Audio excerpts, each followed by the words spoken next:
Hello everyone, this is Santosh sir, and in this video I'll be sharing with you the solved assignment of MCO 22 for June 2023 examination.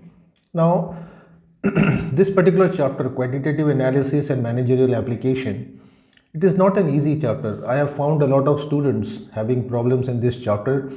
So, to simplify your assignment work, I prepared the solution of this, and I hope you would watch the video till the end to have a complete understanding of how to write the assignment of the questions and get maximum marks out of 30. Okay, so let's start with the first question. The first question have two parts. First, like you have to write some criteria about probability where the outcome is not known or uncertain. Now it is also known as unconditional probability. So you can start your solution by writing the meaning of probability. What is probability?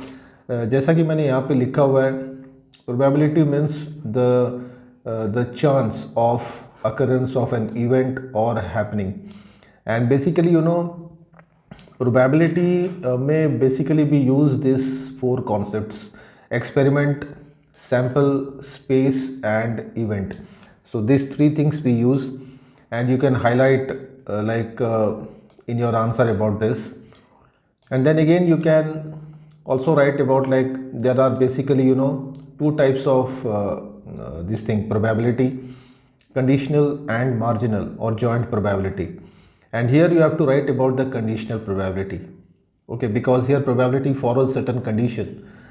And you can also give one example to explain this concept, and you can also mention the Bayes theorem and its formula, and give one example like I have given here of three marbles, red, blue and green. So you can take any one example and write the definition to explain the concept of probability and unconditional probability.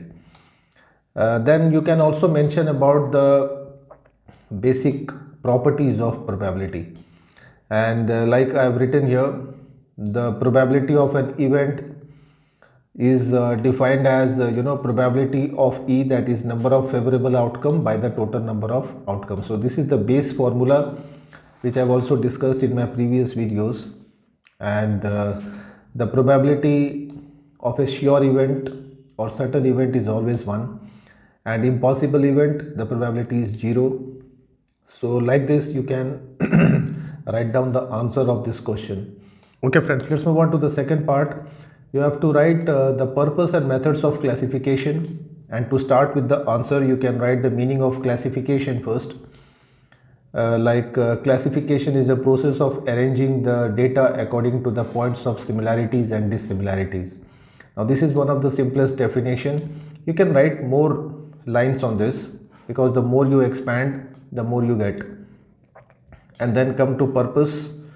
Basically the main purpose of classification is to condense the mass data in such a way that the salient features can be readily noticed, or in simplest form, and to facilitate the comparison of the attributes and variables, to prepare the data which can be presented in tabular form, and to highlight the significant features of the data. And these are the purpose of classification, object of classification. Then you are asked to write about the methods of classification. Basically we use four methods. One is geographical classification, which is based on the geography, that is area, places, towns, cities. In chronological classification, we arrange the data according to the dates of occurrence. In qualitative classification, we classify the data according to the quality of the variables or data. And in quantitative classification, we use the quantity as the norm. So you can expand all these 4 points. The second question is on time series, time series analysis, and how would you conduct a time series analysis in forecasting the sales of a particular firm. Basically time series analysis It is a way of analyzing the sequence of data collected over an interval of time. And in other words, time is a crucial variable. We know that because it shows the data adjust over the course of data, and as well as the final result. So it typically requires basically when the data is very huge. We use time series analysis for these common things, like to have a weather report, temperature, rainfall, then heart rate monitoring, brain monitoring, then sales analysis, stock prices, stock trading, industry forecast, and interest rates. So we use time series analysis for all these things. And to have a forecast of sales, the firm can use these 4 steps.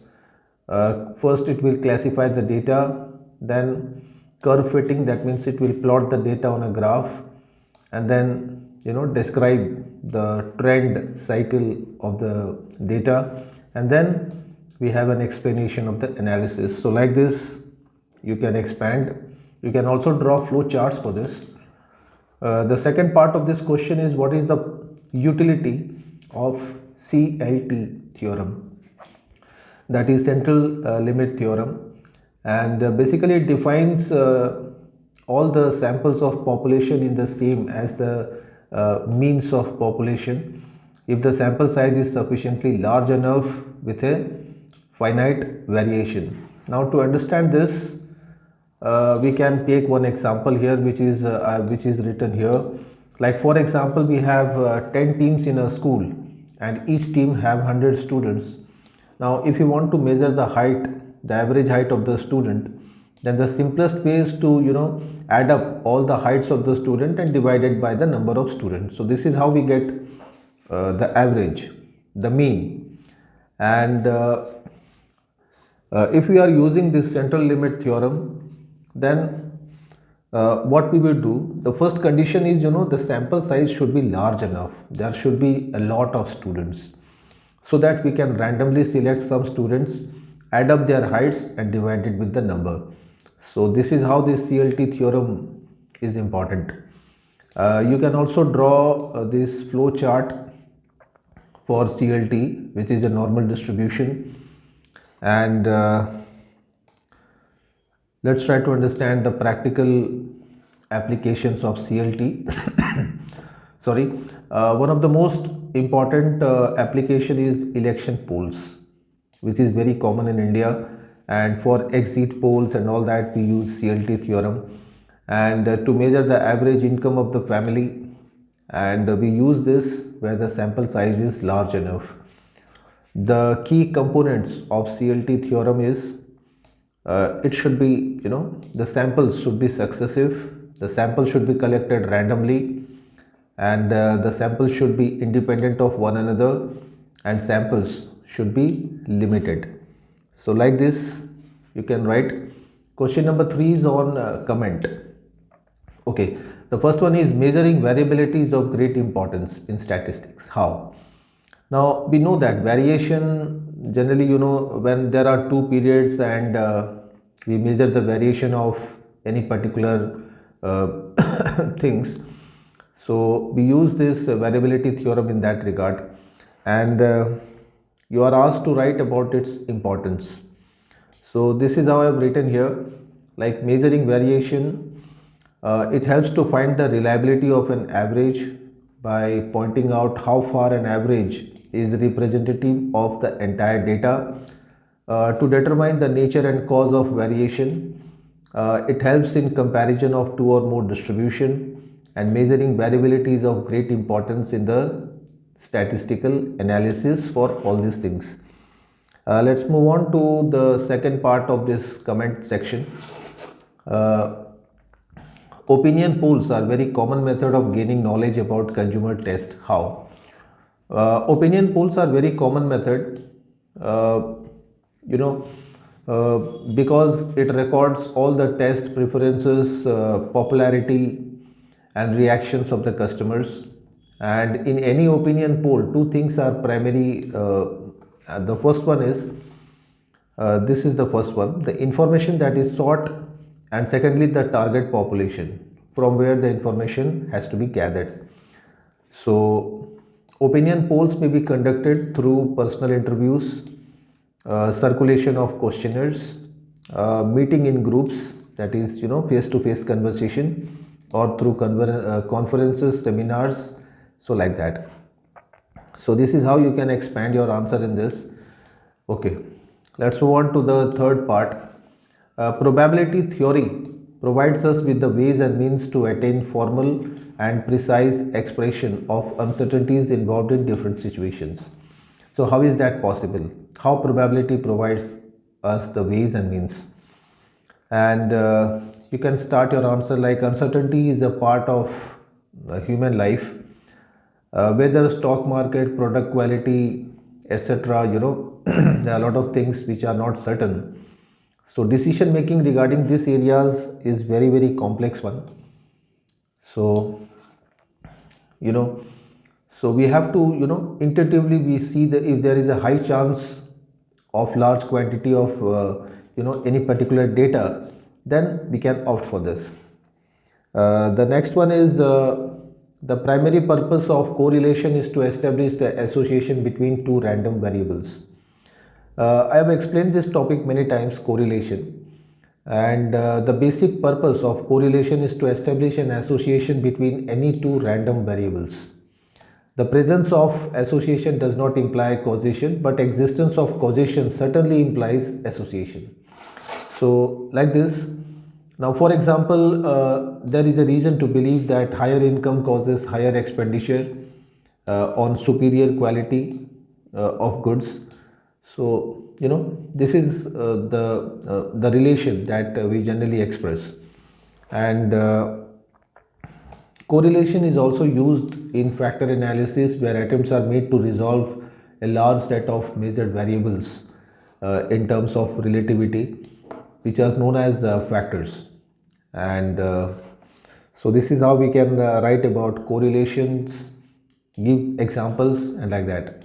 Question number 4 is on distinction, the distinction between census and samples. Census, it is a systematic method that collects and records data about the whole population, whereas sampling, it refers to a portion of the population selected to represent the entire group in its characteristics. And each and every unit of population is covered here, but here only handful populations are involved. Census is a very time consuming process, whereas sampling is a fast process. Census is a broad concept, whereas it is a narrow concept. So like that you can write a lot of points of differences. The next difference is the difference between one-tailed and two-tailed test of variation or variance. In one-tailed test, as the name suggests, is the statistical hypothesis test in which the alternative hypothesis has a single end.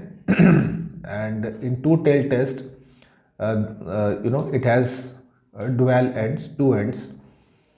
And basically one-tailed test is represented directionally, but this is not directional. Then one-tailed test is a region of rejection. It may tilt towards left or right, but here the region of rejection is on both the sides of the sampling distribution, that is normal. So like this, a one-tailed test is used to ascertain if there is any relationship between the variables in a single direction, that is left or right. But in two-tailed test, it is used to identify whether or not there is any relationship between the variables in either of the direction. So like this, we can write our answers. The next one is a difference between linear regression and non-linear regression. Linear regression relates to two variables with a straight line, whereas as the name implies, linear means straight line. Non-linear, it doesn't. It is basically a curve shape, not a straight line. and linear regression model follows a very simple particular form, whereas non-linear regression is a form of regression analysis in which data is fit to model and then expressed in the mathematical form. So like this, you can expand your answers. The next difference is the difference between type 1 and type 2 errors. Type 1 error is defined as an error that occurs when the sample result causes a rejection of the null hypothesis in spite of the fact that it is true. That means the true hypothesis is rejected. And type 2 errors is just the opposite of this, an error that occurs when the sample results or null hypothesis are accepted but it is false. So you can see here that both the concepts are quite opposite. Type 1 error is also known as alpha error, whereas type 2 error is also known as beta errors. In type 1 error, the researcher he infers that there is a variation between the observations when they are identical or same. And here the researcher concludes that the two observations are identical when in fact they are not. So like this, type 1 error, this is a good difference, is known as false positives and this is known as false negatives. So like this you can mention in your answer. So friends, these are all your assignment solution, and I hope like you would get enough points to write from this video, and that might help you to get enough marks in the TMA or project. So thank you very much for watching. Keep subscribing my channel for future useful videos.